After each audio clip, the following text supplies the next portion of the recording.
နားလည်းပြီးတော့မှလာဟာမတွေ့လားကင်မရာထောင်ထားတာမျိုးမသိဘူးလားကျွန်တော်ဟင်းချက်နေပါလေ What's up ကိုပစ္စည်းရေကုန်သိမ်းပြီးပါပြီကျွန်တော်ပစ္စည်းရေအခုကျွန်တော်ဟိုဆရာသမားကြီးကိုစောင့်နေရပါမယ်နော်တယောက်တည်းရွှေ့တော့ရရပါဒါပေမဲ့နှစ်ခေါက်သုံးခေါက်လာနေရမှာတော့တကယ်ချင်းနဲ့ခေါ်လာတို့လာရင်တော့အကုန်လုံးတစ်ခါလေးနဲ့ရွှေ့ပြီးသွားပါဘာကြီးပါမလဲပြကျွန်တော်ပစ္စည်းကဘာမှမရှိဘူးဒါအကုန်ရှင်းလိုက်ပါနော်ဘာမှမရှိတော့ဘူးကျွန်တော်ဒါရေချိုးကန်အင်တာပေါ့နော်ရေချိုးကန်အင်တာဒီအခန်းတစ်ခုပေါင်းလာရေချိုးကန်အင်တာအကျယ်ကြီးပဲ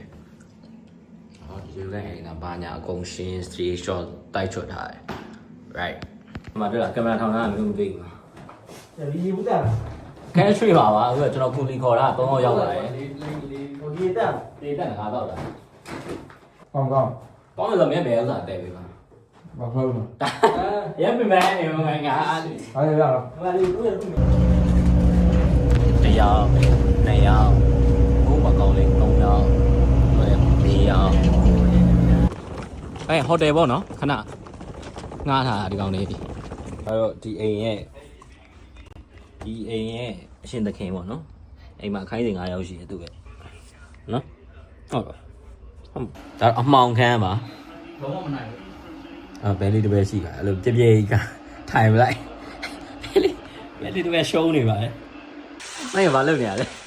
ကျွန်တော်ဟင်းချက်နေပါလေပိုင်းလေကျွန်တော်အစသားအာလူချောင်းပါပါဟိုကလည်းအာလူမင်းစက်သားအကျက်တယ်အာလူကမထည့်ရသေးဘူးဘယ်လိုပါစက်သားကငါတင်းအောင်လုပ်သွားစက်သားတင်းအောင်မဟုတ်စက်သားကမားနေပြီတင်းမဲ့တော့ထဲတိုင်းကြက်ပြုတ်ကြီးပြောပါစက်သားတွေကလည်းအစီရထွက်လာပဲကြားရနော်ဒီကမှန်လားအားမထင်ဒါလေးရဲ့ဟာအားလက်ထောက်နားမကြီး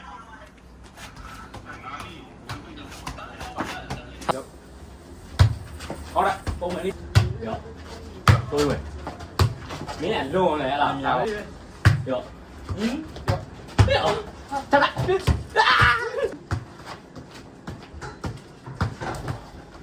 ရောဘာလို့လဲရောဘယ်တော့စကန်မှာဘာနဲ့လဲလူကလေပါဘူးလေ300ဆောက်တင်တာ300အာကြီးပေါ့နော်ရေပြွတ်နဲ့ကြီးကန်းနဲ့ကြီးကန်းဆိုတော့ဝိုင်းဆယ်လာပြီဘာကြီးဆယ်မှာဒီကျွန်တော်ငားထားရဲ့ဟိုတယ်ကဒင်နာပါပါတယ်ဒင်နာပါပါတယ်ကြာစံကျော်ရယ်စက်သားအာလူရယ်ပါတခွားကြီးတော့ပါလေဒီမှာတခွားကြီးတော့ပါသေးတယ်ဟိုကတော့ဒီ omelet station ကကောင်လေးပေါ့ကြက်ဥကျော်အိမ်ရွှေ့လာတာပေါ့နော်ကျင်းငယ်နဲ့အိမ်ပါပါခုတော့မအိမ်သေးပါဘူးဘာလို့မှလည်းမသိပါဘူးဒီနေ့ floor ဒီလောက်ပါပဲကို daily လုပ်နေတာဒါ day 3ထင်တယ် okay မနေ့က day 4ပြန်တွေ့မယ် bye bye